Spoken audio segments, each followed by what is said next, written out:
Good afternoon, everybody. Let's go ahead and get started for today. If we are disconnected for whatever reason for more than 10 minutes or so, just check on your Canvas site a little bit later today for the information that we're covering here today. So let's get started.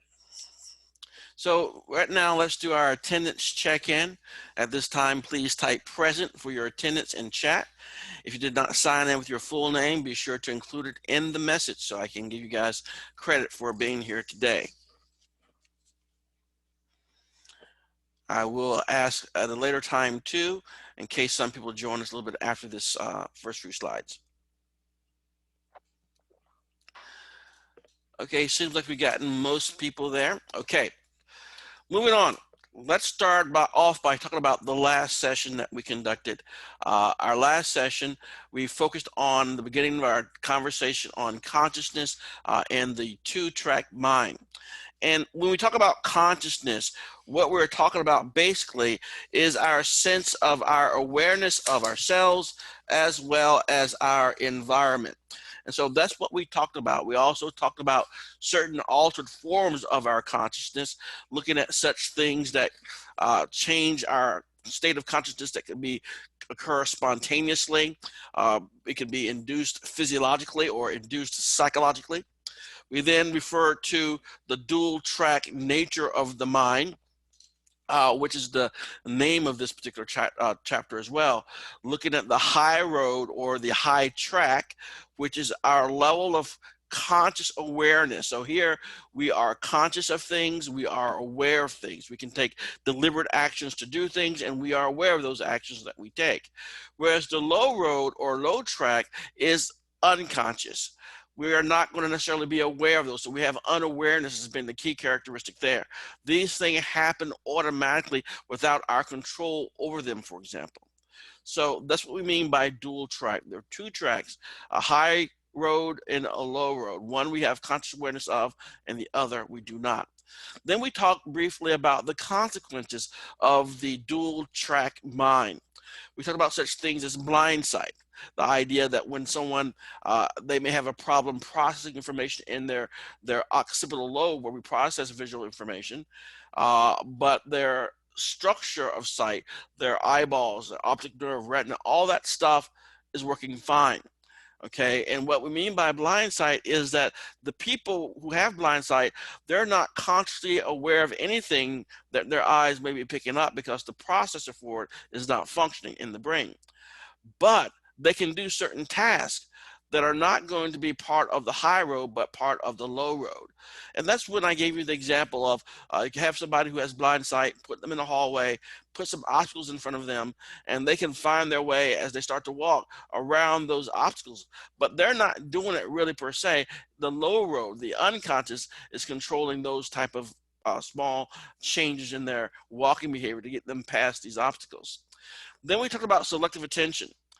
At any given time, there's going to be millions of bits of information out there that we could pay attention to, but we're overwhelmed. And so what we do is we focus on a small selective bit of data, and that is our selective attention, the thing that we focus on. Selective inattention are the things that we don't focus on. So when we focus on one thing in our environment, we fail to focus on other things in there, and that is selective inattention. Now, this brings up inattentional blindness. When we do focus on one thing in our environment, it basically makes us blind to other things. And then we talk about change blindness. The example from the presentation would be a man walks up to another man and asks him for directions. And then the person who's going to be giving the directions is briefly separated from the person who just asked the directions. And then what happens is they switch the man who asked the questions out with another man. And what they found is when that happens, a lot of people don't notice the change. So they have become blind to changes in their environment. So that talked primarily about attention and some issues with attention, and introduce you to the idea of the dual track mind. Then we start talking about things dealing with sleep. And we start off by looking at circadian rhythm. which is our 24-hour biological clock that we all have. Some people are very, very well in tune to it, so they know about what time it is throughout the entire day. But we are tied to that light and dark cycle of night and day based on this 24-hour clock that we have. Now, in order to get to sleep, light plays a very important role in it. When there's light out and there's a structure within the brain that produces melatonin, light decreases the production of melatonin. And melatonin is what aids us and helps us to get to sleep. So when there's light around, we're less likely to fall asleep because the lights are on, okay? But when it's dark, then we see an increase in melatonin, and that usually induces us to sleep. Now, talking about sleep, there's a couple of other things I want to talk about before I get to the sleep stages. We talked about the rapid eye movement, okay, REM. Now, this is when we dream, okay? And so when we dream, we have these sometimes fantastical tales, like little movies in our head. One of the things that happens during the dreaming process is we have sleep paralysis. So the messages from the motor cortex, which may be telling you to run away from the person in the strange outfit that's chasing you in your dream, you can't actually do that. Your legs will not move because at the brainstem, messages are being blocked from your motor cortex to your body. It's sort of like a preventative measure so you don't hurt yourself. Then we also have this idea of called paradoxical sleep. And why REM is called paradoxical sleep is simply because when you take the brainwave patterns that's going on when someone is going through a dream, it almost looks as if that person is awake because their brain is very, very active. So that just gives us one key aspect that's very important to our understanding of what happens when we're sleeping. Now, the key thing about when we get to sleep, there are going to be a variety of sleep stages. And we start off with a less deep to a more deep stages of sleep. We start off with NREM 1, non-REM 1 stage, then NREM 2, NREM 3, which is considered to be the deep sleep, and then we go back to the REM cycle. Now, basically, a sleep cycle happens about every 90 minutes. So that's what we go through. All night, we go through a 90-minute sleep cycle, another 90-minute sleep cycle, another 90-minute sleep cycle until it's time to wake up. Now, obviously, sleep is very important to us. We talked about that last class, that it's there to help protect us, protect our ancestors particularly. It helps to restore and repair body damage. It strengthens memories, among other things. So it's so important that when we lose sleep, have sleep loss or sleep deprivation, we do experience some problems. We have problems with memory. We have problems with our immune system. Don't get enough sleep, you will catch colds more regularly than not. And also we have problems with weight control. Certain hormones are going to be released that we'll be more likely to munch at night when we're up and about. And those types of things can be very problematic. Another one that I mentioned briefly last class was this idea of REM interrupted. REM is your dream sleep. So when rapid eye movement sleep is interrupted for whatever reason, the body, the next opportunity it has to sleep and get into a dream state, it will do what is known as a REM rebound. It tries to make up for that lost dream time. So that sort of indicates to us at one level that our dreams are particularly important to us for some reason. And so when we lose dream time, we try to make up that dream time later. And then finally, we look at sleep disorders. Such disorders like insomnia are probably one of the more common ones. This is your difficulty getting to sleep or staying asleep. Okay, and insomnia is something that a lot of people do suffer from in our particular society. We talk about narcolepsy, where you fall asleep from being in an awakened state, going automatically into a sleeping state. So it can be particularly dangerous. There are other forms as well. But what I want to point out real quickly before we move on is sleepwalking. Oftentimes people think that sleepwalking is people acting out their dreams, but oh no, that can't happen. Remember, when we are dreaming, we have sleep paralysis. The motor cortex sending messages to your body, but they're being blocked at the brainstem. So sleepwalking does not occur during our dreaming state. It occurs during NREM 3, one of our deep stages of sleep. And then we review some of the theories of dreaming, and that's how we ended the session last class. Okay, So before we go any further, let's go ahead and get started. So we start off today's session by looking at hypnosis. So what we need you to focus your attention on is defining hypnosis.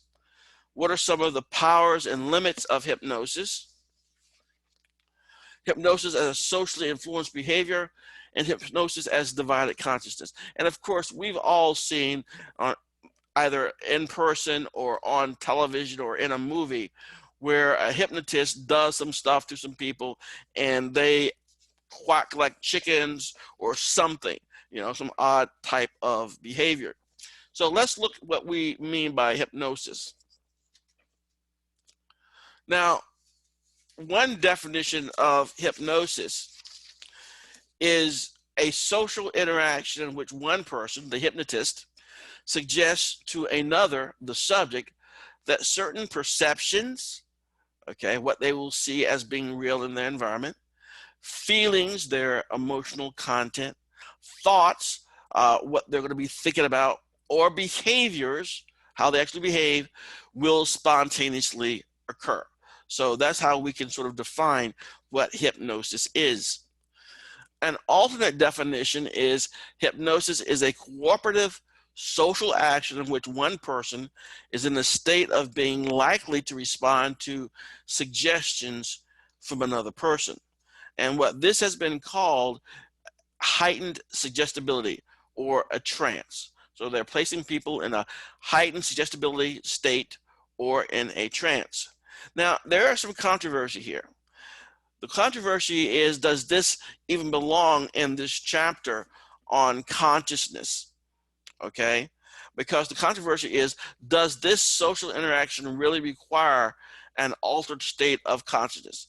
All right, that means, what are we doing here? How does this person, once they've been hypnotized, why do they behave this way or that way? Why are they not feeling the pain if they're going through some sort of procedure? So that's what the question really comes down to. So first, let's look about what is happening. We first have the hypnotic induction. All right. The inducing of a hypnotic state is the process by which the hypnotist leads someone into a state of heightened suggestibility. We see this all the time in movies and TV shows, like they're telling somebody to relax, to look at a swinging watch, for example. But a swinging watch and recitation of the words like "you are getting sleepy" are not necessary to actually induce you into a hypnotic state. Not required at all. Now, what do we know about people who do and can become hypnotized? The highly hypnotizable 20%. How do some people get so hypnotized that they can have no reaction to ammonia under their noses? These people, and the ones who are hypnotizable here, these people seem to be more easily absorbed in imaginative activities. They are able to focus and to lose themselves in fantasy. So one of the key things you see here is required a great deal of focus in order to be hypnotized. The hypnotic induction method may happen to work just right with these particular people. So the idea is several here as to what is going on when we're being hypnotized. Well, the notion is this. We see there are some benefits that we do recognize for people who get hypnotic suggestion, post-hypnotic suggestions. With the help of post-hypnotic suggestions carried out after the hypnosis session is complete, people can block awareness of pain, even enough for surgery without anesthesia, reduce obesity, anxiety, and hypertension, improve concentration and performance. So this is what through post-hypnotic suggestions, okay? So they do see some benefits in helping some people with certain issues they may be going through. Now, what can hypnosis not do? Well, work when people refuse to cooperate. So you cannot forcibly put somebody into a hypnotic state. Bestow superhuman abilities or strength. Accurately boost recall of forgotten events. it is more likely to implant false recall. And we'll talk about false recall when we get to the chapter on memory a little bit later. But the idea is that when you do have people under hypnosis, you have them in a very heightened state of suggestibility. And we can, at times, do or say things as a hypnotist to implant false memories into a person. So they need to be very, very cautious of that occurring. So hypnosis is still somewhat controversial as to does it mean that our consciousness is divided or not? But this is some theories to explain what is going on when we talk about hypnosis. To the left, we have the divided consciousness theory.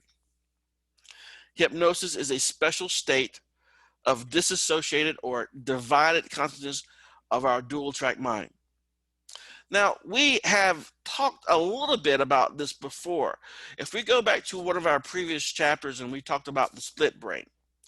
Now, these individuals aren't split brain individuals that are going under hypnosis here, but remember what happened when we severed the corpus callosum of an individual, that they literally had one part of their brain, their left or right hemisphere, know something the other didn't.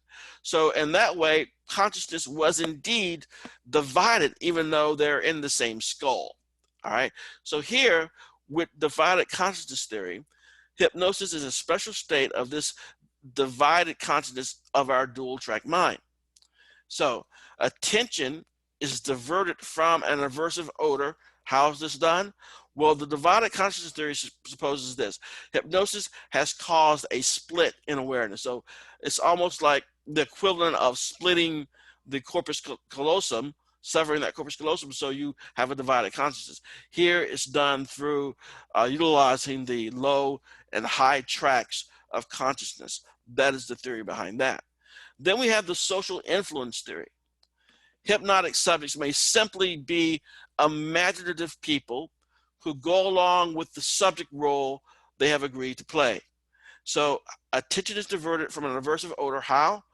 Well, the subject is so caught up in the hypnotized role that she or he ignores the odor. Now, we'll talk more about that when we get to the chapter on social psychology, because we're talking about social influence here, which is a very, very powerful thing, particularly when you play a role. And playing a role, sometimes people can get lost in a role, and we'll talk more about that later. But the idea is that these are two ways in which they can sort of explain what may be going on with hypnosis. So we'll for now say it is potentially a divided consciousness thing, even though there's other alternative theories as well, such as the social influence theory. All right, I've been going at a quick pace here. I'm going to pause real quickly, see if there's any questions or comments. You can send them through chat if you want to, or speak up. And if you just joined us only recently, be sure to submit that you are present here today.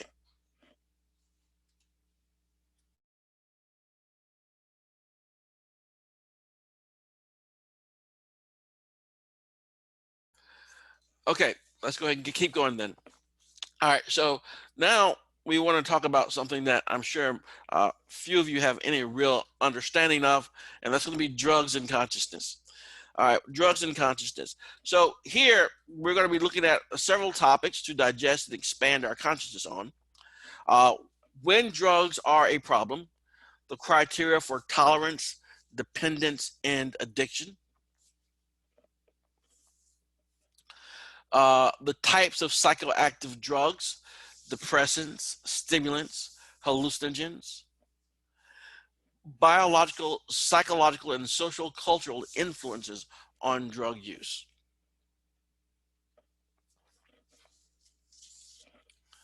So let's talk about what we mean by psychoactive drugs. Psychoactive drugs are chemicals introduced into the body which alter perceptions, mood, and other elements of conscious experience. And that's why we're talking about them here in this particular chapter, because that's what drugs do. They're altering your state of consciousness, all right? So we are talking about it. Now, when it comes to this, there are other things that we need to at least get familiar with: dependence and addiction. Many psychoactive drugs can be harmful to the body. Psychoactive drugs are particularly dangerous when a person develops an addiction or becomes dependent on the substance. Factors related to addiction are tolerance, withdrawal, impact on daily life of substance use, physical and psychological dependence. And we'll see each one of these in turn as we go through the next few slides. First, let's tackle tolerance. Most people are familiar with what tolerance is these days when it comes to drug use. So they know the little bit of the trap that plays out with this.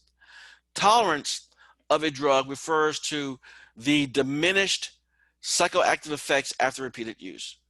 Basically what it comes down to is the first time you are exposed to a drug, okay?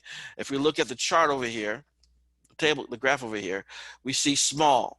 So this person takes a small amount of the drug and the impact goes all the way up here, the drug effect all the way up here. So that's their response to the first exposure at a really small dosage. Now, the problem is this: the body can get used to things rather quickly. So tolerance feeds addiction because users have to take an increasing amount of the drug to get the same desired effect. So here, they take a small amount of the drug to get here. But now they have to take much more of the drug all the way to the second line here to get that same effect. So they have to take more of that drug to get the same effect. So after repeated exposure, more drug is needed to produce the same effect. And you can realize what that means. If that keeps happening, you'll have to keep increasing the dosage to here maybe, or to here. And then as you increase the dosage, you're getting closer and closer to a fatal amount of the drug potentially. So that's what tolerance does. The body begins to tolerate it, and you need to take more to get the same effect. The other issue at hand here is also withdrawal. After the benefits of a substance wears off, and again, we take drugs for a variety of reasons, prescribed or not. The idea is that it provides you some sort of pleasurable or relief of something. So after the benefits of the substance wears off, especially after tolerance has developed, meaning that you had to take more and more of the substances as time went on to get the same impact, whatever that impact is. After that happens, drug users may experience withdrawal. This is painful symptoms of the body readjusting to the absence of the drug. So what happens as you take a drug regularly, the body gets used to it. In fact, the body may produce certain things naturally that the drug has in it. Therefore, it stops producing those things at all. It says, well, this is already in your system. I don't need to produce anymore, so I'm not producing it. All right. So you stop producing it. And then you stop taking the drug, then your body's going to scream. Okay. It's going to need some sort of substance. It's going to need it. And so withdrawal can be very, very painful as you experience the symptoms of it. Withdrawal worsens addiction because users want to resume taking the drug to end withdrawal symptoms. And that's an important aspect to remember. So you are taking a drug, you've taken a drug, you've had the highs, and after a while, you don't get the same high with the same amount of drug. You can increase it to only to a certain amount. But then what it comes down to is this. You're no longer taking the substance for those, let's call them pleasurable benefits anymore, but you don't get the pleasurable benefits anymore. You're taking the drug just to stop the withdrawal symptoms. And that's one of the weird aspects of drug taking, is that it comes down to not feeling high. You may have heard the term, it could be somewhat dated now, but sometimes you used to hear decades ago, I got to feel right. I got to feel right. And that is a statement that we use to say, I got to feel normal, not to feel high, but just to get back to feeling normal, like I can function.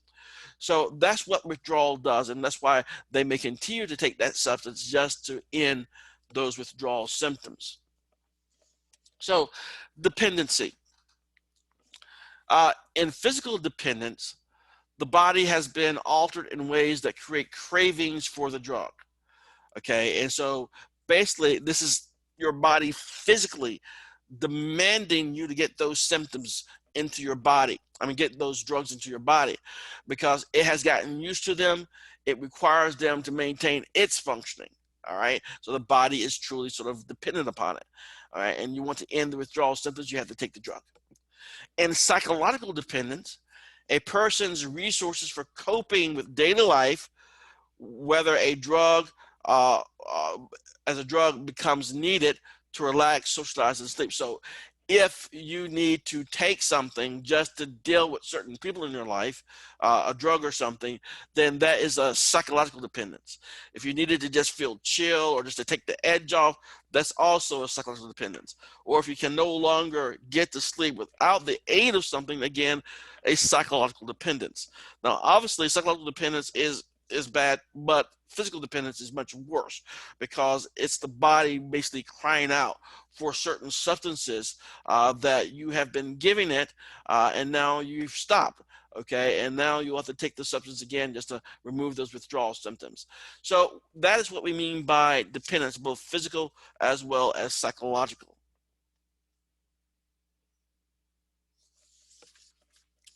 Now, I always take this opportunity to state the following: dependence on a substance or activity. What one should know by now is that you can become addicted to almost anything. You can become addicted to social media, uh, posting, texting, all sorts of things. I mean, and it's not just about substances, but that is what we're talking about here, substances. Okay, one, tolerance, the need to use more to receive the desired effect. So we can see that with a drug and or an activity. I knew someone who, believe it or not, was dependent upon and possibly addicted to exercise. All right, always had to do more. All right. Then we have two, withdrawal, the distress experienced when the high subsides. So once the high is over, do you go through withdrawal symptoms? Three, using more than intended. I was only going to drink a certain amount this weekend, but I went over again. All right. Persistent. I've tried to cut back last year and tried to stop altogether a few months ago, but I failed to do it. So here we have persistent failed attempts to regulate the use of the substance or activity. Much time spent is preoccupied with the substance, obtaining it, and recovering, or with the activity. I want to have some time to do this activity.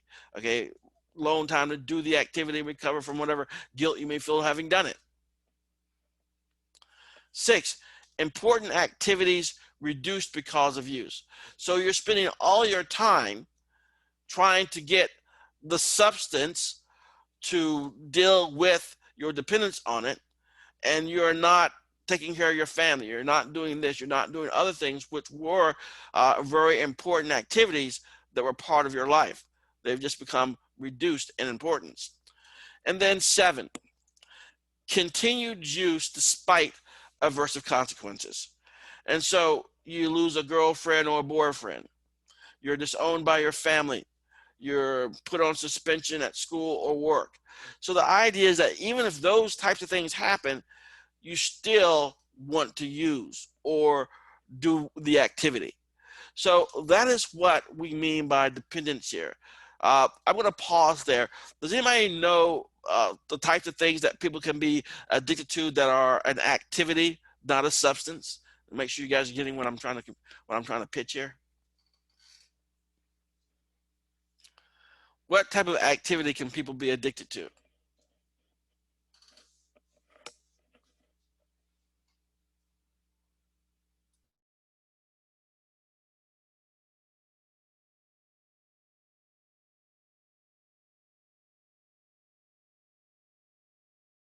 Gaming. Yes, I've actually heard of some people having some major issues with that, having some issues and even death a couple of times from dehydration. They just weren't drinking enough as they went into some marathon gaming sessions. Exercising, cooking, watching TV, exactly. So we do a lot of things a lot of activities that probably, if we looked at them seriously, you would say there's probably some sort of dependence. Now, I know people who are tied to their smartphone all the time. They're surfing either through TikTok or whatever the notion is. They may be addicted to it. And if you stop them, if you prevent them from doing whatever the activity is, then the issue is this: do they start to experience a little bit of withdrawal? Man, I got to do something. What's going on? Give me my phone. All right. So the idea is we can look at each one of these things here, all 7 of them, and probably relate to them to numerous activities to which people can become dependent upon. So I just want to make sure that we understood that it's not just about the substances.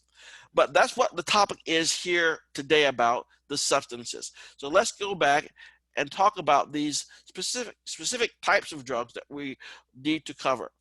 First, we have the depressants. Depressants are chemicals that reduce neural activity and other body functions. So what they're doing is they're reducing the brain's speed, in a sense. Its activity slows down, as well as other body functions. They depress systems. All right. The examples that we'll be going over today is going to be alcohol, barbiturates, and opiates as examples of depressants. So let's start off with the big one: alcohol use. They impact on functioning. We have slow neural processing, reduced sympathetic nervous system activity, and slower thought and physical reaction. So everything is sort of moving slowly once you have had alcohol in your system. You may not know that you're moving in a weird way, or your reaction time may be slowed. Others may be able to notice it, but it does slow down when you're consuming that beverage. It reduced memory formation. It causes by disrupted REM sleep and reduced synapse formation. So memories will not more readily be formed when you're consuming it. And then we have impaired self-control, impaired judgment, self-monitoring, and inhibition, increased accidents, integration. So example, they're getting up off the stool at the bar and they're trying to walk a straight line, but they can't. They bump into somebody and they're ready to throw down in a fight. So the idea here is that we see, one, they're not able to control inhibit their activities. They're more likely to have accidents and to have aggressive behavior. So we see this as being very, very problematic. Anyone who's been around anyone who has had a little bit too much alcohol, you know what I'm talking about, is that these things happen. Now, again, one of the reasons that alcohol is probably one of the big ones, because it is a legal substance. Okay, so people have access to it. And not only that, it's usually located in many homes. And it's probably one of the first things that teenagers or young adolescents get involved in, because, I mean, let's be honest, if there's vodka in the house, but the idea is that's where it can start. Now, obviously not everyone's going to have a problem when it starts, but the issue is that it's one of the most abused things out there. Now, here is a couple of images of a brain, of 2 brains, one brain without alcoholism, or the other one with alcoholism. So it's a female brain, one with and one without abuse use disorder of alcohol. All right, so at the very top, we see a scan of a woman without alcoholism. At the bottom, we see one with alcoholism. Now, I point to the middle of the scan here at the ventricles. That's what they're referred to as the ventricles. It sort of looks like a little butterfly. Now, at the top, it looks like a small butterfly. At the bottom, it looks like a bigger, larger butterfly. The bottom one, the ventricles are not supposed to be that big. What that is really telling us is there's less brain in the bottom slide. The brain is starting to degenerate a little bit because of possibly decades of alcohol abuse there at the bottom. All right.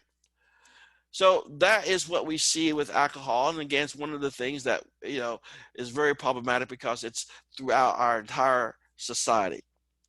Then we have barbiturates. They are tranquilizers, drugs that depress central nervous system activity, particularly. Nembutal, Seconal, and Amitol are some of the name brand examples that you may have heard of before. The effects are reducing anxiety and inducing sleep. So normally when we have something like this prescribed, it's going to be as an anxiety reducer and as a sleep inducer. All right. So those are the effects there. They can cause some problems, reducing memory, judgment, and concentration, and can lead to death if combined with alcohol. So let me take a minute or two to describe what we mean by that. Uh, Alcohol is a depressant. It slows down body functions and neural activity. Barbiturates is another depressant. Okay, and what it does, it slows down and suppresses the central nervous system activity. So if you're taking these drugs prescribed, and somehow you're prescribed, you take these drugs, and then on top of that, you're drinking alcohol or drinking a lot of alcohol in a particular session, basically you're telling your body to slow down, and you're giving double messages for slow down. And if you keep drinking the alcohol, your body may slow down so much that it basically just turns itself off. That's why combined with alcohol, it can lead to death. So those little warnings on those labels, don't consume alcohol, they're being serious. So the idea is most likely doing some sort of testing or through actual field work, they've been able to discover that this is one of the things that people die from, is by taking too many depressants together in a particular session. Then we have the opiates. Opiates are chemicals such as morphine and heroin that are made from the opium poppy. And again, the opiates depress nervous system activity. This reduces anxiety and especially reduces pain. In fact, most often when we hear about morphine, it's in relation to something that people take for some medical issue, the reduction of pain primarily. All right. So high doses of opiates produce euphoria. That you are wonderfully feeling, everything's great. You're just in a state of bliss. You like what's going on. And that's one of the pleasurable things and why people may tend to abuse this particular type of drug, opiates, because of that. Opiates work at the receptor sites of the body's natural pain reducers. We talked about endorphins previously in the previous chapter, and the endorphins have their own receptor sites. And so when we consume an opiate, we take an opiate, what happens is it uses those receptor sites that are already there. Okay, so morphine and opiates have a sort of a relationship in that regard. So the notion is we have this morphine type substance and we have the same receptor sites that it uses to make us have the feelings of euphoria and to reduce pain. And again, I think I may have mentioned too at one point, when you do a lot of physical activity, your body usually rewards you by releasing endorphins, like your own little morphine drip for the pleasure of having exercised your body. And that could be one of the opening doors to why people may sometimes get addicted to exercise. You've heard of the term a runner's high before, I'm sure. And the idea, runner's high is the same thing. It's the release of the endorphins. So people do get a little bit of a rush once they put their body through the paces and they get that really nice feeling as a result. So that takes us through the depressants that I wanted to cover: alcohol, barbiturates, and opiates. Okay, the key thing, they depress. Now let's look at the other group. These are the stimulants. And stimulants are drugs which intensify neural activity and bodily functions. Some physical effects of stimulants: dilated pupils, increased breathing and heart rate, increased blood sugar, and decreased appetite. So when people consume stimulants, they consume it for a variety of reasons. One of them may be to control their appetite, and we see an example of that in a little bit as well. But most oftentimes, for the picture we have here, is to get your brain to start intensifying, become more active. Like right now, I'm drinking loads of coffee, which I'll pay for later. But examples of the stimulants are caffeine, nicotine, amphetamines, methamphetamine, cocaine, and ecstasy. These are stimulants. These drugs intensify neural activity in body functions. Now, the one that is most likely the most abused there is. If you are, tell me if you're drinking any type of caffeine now. Tell me if it's a coffee, Coke, cold coffee drink. I want to see how many people are consuming caffeine now. Tea, caffeinated, unless it's decaffeinated, but I'm going to assume since in the South, probably, okay, good. All right. Because in the South, normally there's one type of tea, and that's tea with sugar in it. Tea, coffee, soda of all kinds. Yeah. So lately, I've been trying to avoid as much caffeine as possible because I have some sleep issues, and we need to have caffeine out of the system. But caffeine is probably one of the most abused ones in the stimulant families. Now, caffeine adds energy. It can disrupt sleep for 3 to 4 hours, can lead to withdrawal symptoms if used daily.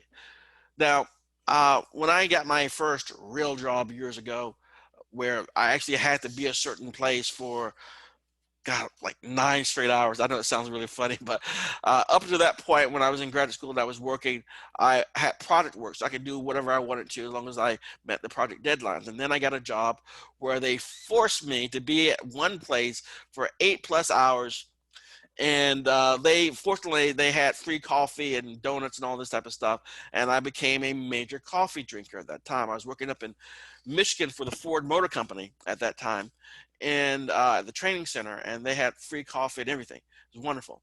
And up in Michigan, it's union territory, so they have lots of unions, and there would be times where we'd have 2 weeks off paid. It's not vacation; they would shut things down. We have a lot of time off.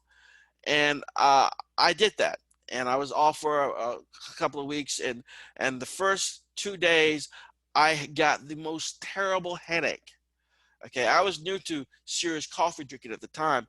My wife was a long-term coffee drinker, but it was the worst headache I ever had in my life. To this day, I've not had a worse headache, and that was due to withdrawal from coffee. Has anybody ever experienced anything close to that? So what we see with these types of symptoms, the headaches were horrible. You can have irritability, fatigue, difficulty in concentrating, as well as even depression. So the idea here is that this is something that we all have access to, but if you drink caffeine on a serious clip and then stop it, you can have yourself a problem. Because it's going to want that substance in their body again. And so I on vacation for a while, and I'm having this pain. Wife comes up to me and says, by the way, have you had any coffee today? And the answer was no. And again, she hooked me up, and the headache soon just disappeared. But the idea is, it is a really bad situation to get into, so I don't wish that on anybody. And again, it's something that is free. It's something that not free, but it's not controlled substance at all. Anyone can get and buy it, but it is a drug, and it does have a major impact on the system. I don't know if they have them anymore, but when I used to do a lot of commuting from Florida to North Carolina quite a bit, you can buy on the side of the road these caffeine pills. Worst thing I ever did. I remember having to pull on the side of the road in the rest stop as my heart was beating away with me. I mean, it was crazy. But the idea is these drugs, they are over-the-counter type of stuff, but they are and can be particularly dangerous if they're abused in any certain type of way. All right. Now, the other one is big because it can cause some major issues. We still have smokers today. I'm not going to ask who's smokers out there, but I know there are plenty of people who still smoke. And there's a reason behind it. Okay, first, one, it arouses the brain. It arouses the brain to a state of increased alertness. And that's why smoking is as popular, but especially a long time ago. People would go on these smoke breaks, they would smoke, and their brain would become accelerated. All right. Two, it does increase heart rate and blood pressure. That's a downside. Three, at high levels, it relaxes muscles and triggers the release of neurotransmitters that may reduce stress. So what we see now with 1 and number 3, one of the 2 reasons that people smoked and probably still smoke to a degree, gets your brain all alert, so it wakes up your neurons, and then it decreases and reduces stress.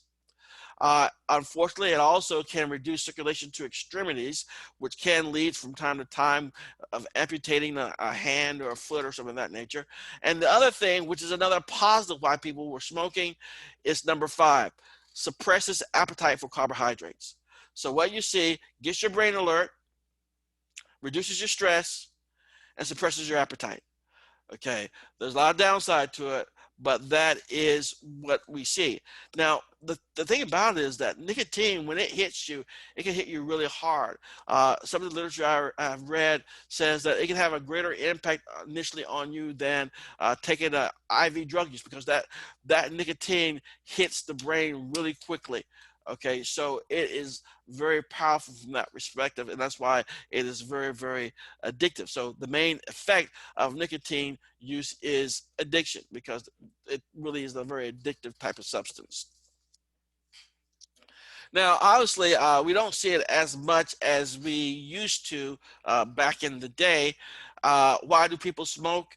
Uh, Again, we've probably seen a reduction in smokers out there for a while now, starting to smoke, invited by peers, influenced by culture and the media.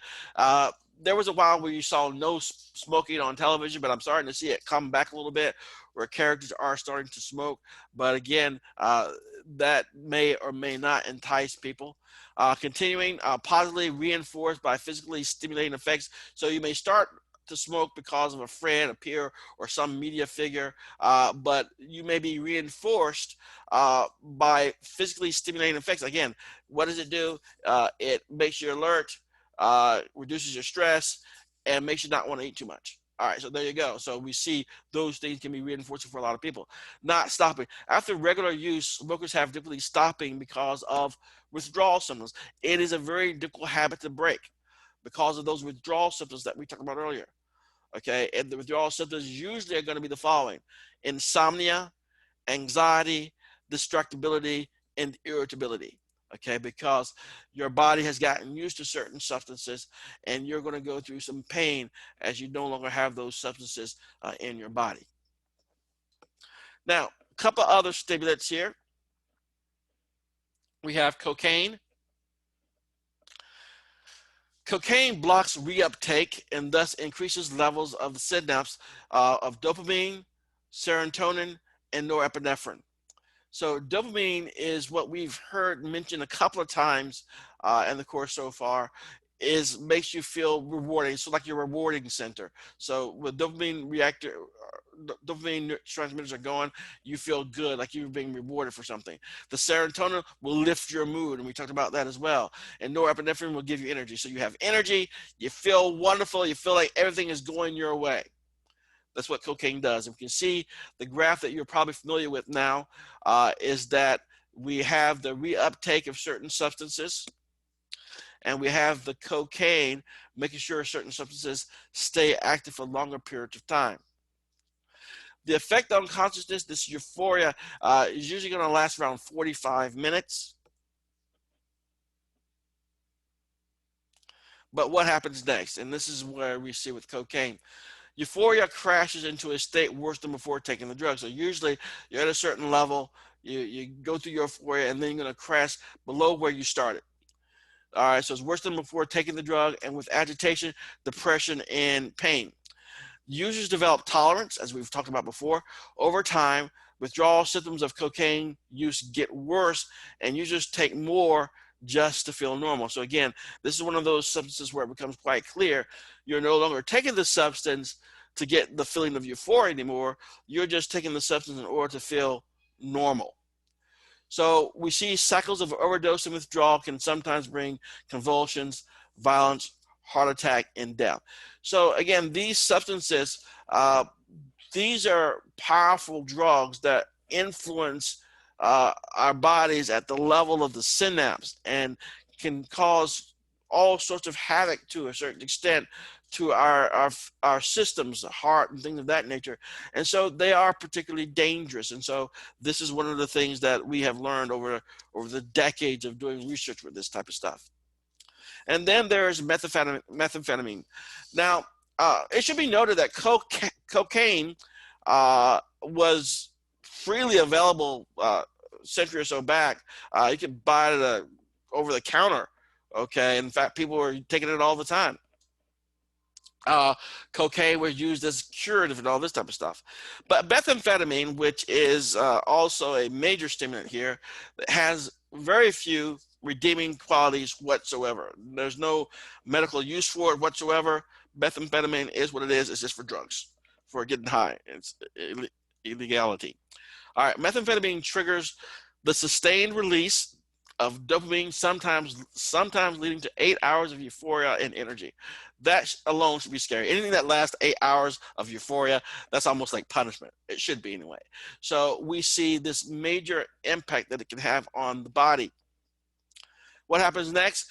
We have irritability, insomnia, seizures, hypertension, violence, and depression are likely results.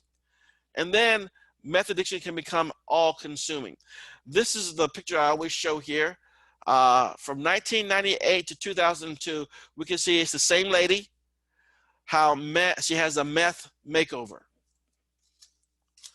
Now, one of the things about substances such as this is that it does become, as was stated earlier, all-consuming. It is something that you spend your waking hours figuring out what you can do to get the money for the next hit, what you can steal, what you can sell, whatever the case may be, because everything else becomes of lesser importance, and you're really running and searching for that next high. It becomes an all-consuming daily activity. Your waking hours are spent just trying to figure out where you can get score your next hit. So that's what we see here. And so one of the key things here about meth addicts do, you can usually see it in the teeth, meth mouth, I think they refer to it as. And also the other thing too, some of you may be too young to realize this, but there are certain types of drugs that you could buy in great number over the counter, but they stopped selling them to great number over the counter. I think it's like a Sudafed type of stuff. So because during the great meth epidemic, people would buy them by bushel loads at the stores, and they were using them to some of the ingredients to make methamphetamine. So they cut that out so we can no longer buy them in bulk like we used to. So that is methamphetamine. The other one is more of a party drug that we see, ecstasy or MDMA. And ecstasy is a synthetic stimulant that increases dopamine and greatly increases serotonin. The effects on consciousness. Well, we have the euphoria that we've seen before, the stimulation of the central nervous system. We have hallucinations. And this is one of the key things. This is why it's really considered to be a party drug. An artificial feeling of social connectedness and intimacy. So that's what you want at a party, right? You want to feel connected to people. You want to feel like you're having a really good time. And this is the drug that does that. What happens next? In the short run, of course, we have regretted behavior, dehydration, overheating, and high blood pressure can result from using this drug. Make it past that, you might have the following. When you take certain drugs, they can be damaging to your naturally producing systems that are somewhat related to that drug and makeup. So we have here damaged serotonin producing neurons causing a permanently depressed mood, disrupted sleep and circadian rhythm, impaired memory and slowed thinking, suppressed immune system. So here, that's the list of things that can result from repeated use of certain substances such as ecstasy and MDMA. So it's a milder hallucinogen type of thing. But again, this is something too I'm sure most of you have some awareness of at least. Then we have hallucinogens, LSD. LSD and similar drugs interfere with serotonin transmission. This causes hallucinations. images and other sensations that didn't come through the senses. So that's what a hallucination is. Hallucination, let's say you're having a visual hallucination and your eyes have nothing to do with it. So basically what happens is you're seeing something, or you think you're seeing something, but it is your brain telling you that. Your eyes are not detecting anything there that would remotely resemble what you're perceiving because of the drug. So hallucination, you're having sensations of things which are not actually there, but you perceive them as being. We also have another hallucinogen that people don't realize is a hallucinogen, and that is marijuana with its active ingredient of THC. Marijuana binds with the brain cannabinoid receptors and affects the consciousness in the following ways.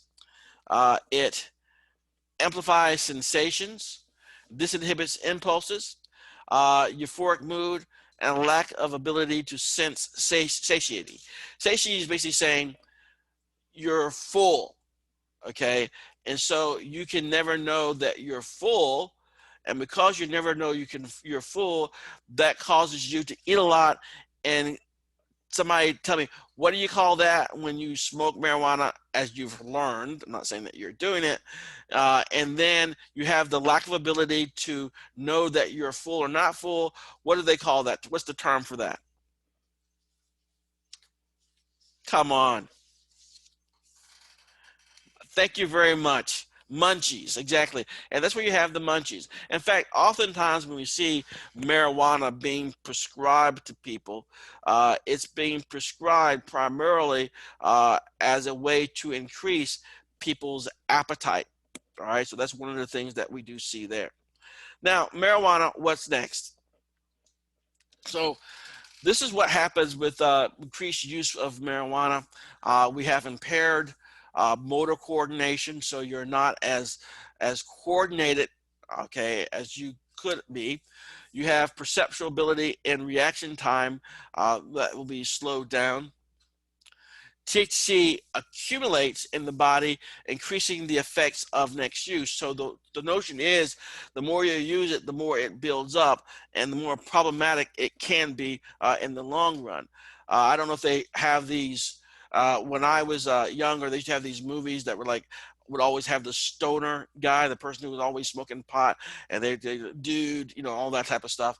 And they always seem to be kind of slow on the uptake. And that is normally what we would see with long-term use. Over time, the brain shrinks in areas processing memory and emotion. And then, of course, anytime you're having smoke inhalation, that can cause some damage as well. So the notion is the marijuana affecting the cannabinoid receptors are located in the frontal lobes, motor cortex, and limbic system. And the idea is that we see some long-term non-benefits or detriments to people who smoke it for a long period of time. All right. So that covers the main things I wanted to cover. We have only a few more slides left as we wrap things up. Just to go over a couple of things real quickly. A summary of the desired effects of drugs.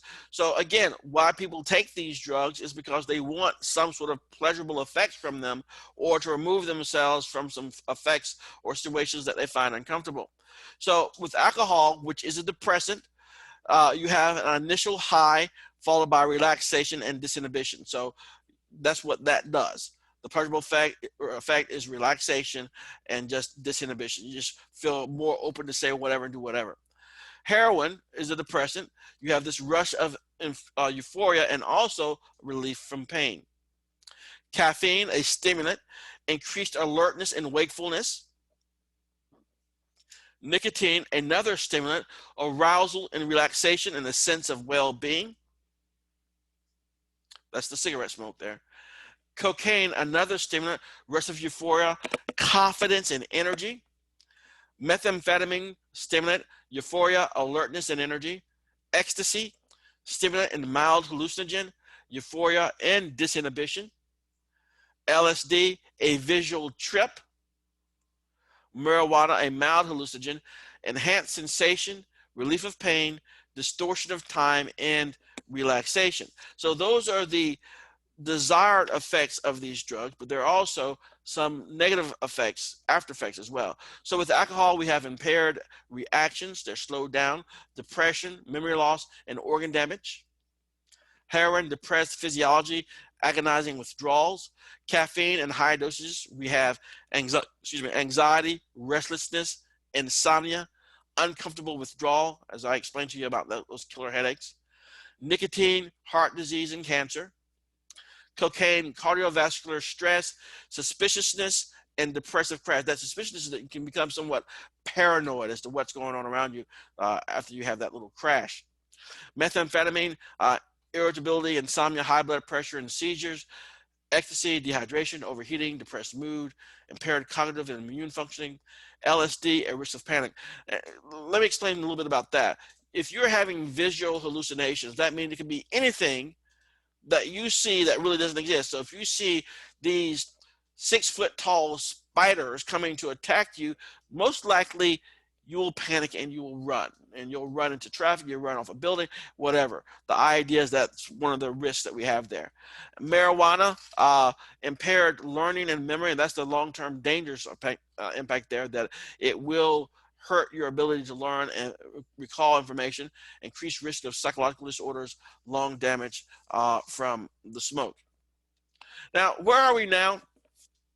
Well, I suggested earlier, nicotine use as of 2011, 26% of high school dropouts smoke, 6% of people with graduate degrees smoke, and so on. So we can see a variety of types of things and changes here. We can see alcohol is still, probably still is, it was on a decline a little bit. I don't know what the recent data says, but it is much more abused or used by high school seniors, and that's who's reporting this data. High school seniors, they have greater access to it more than anything else.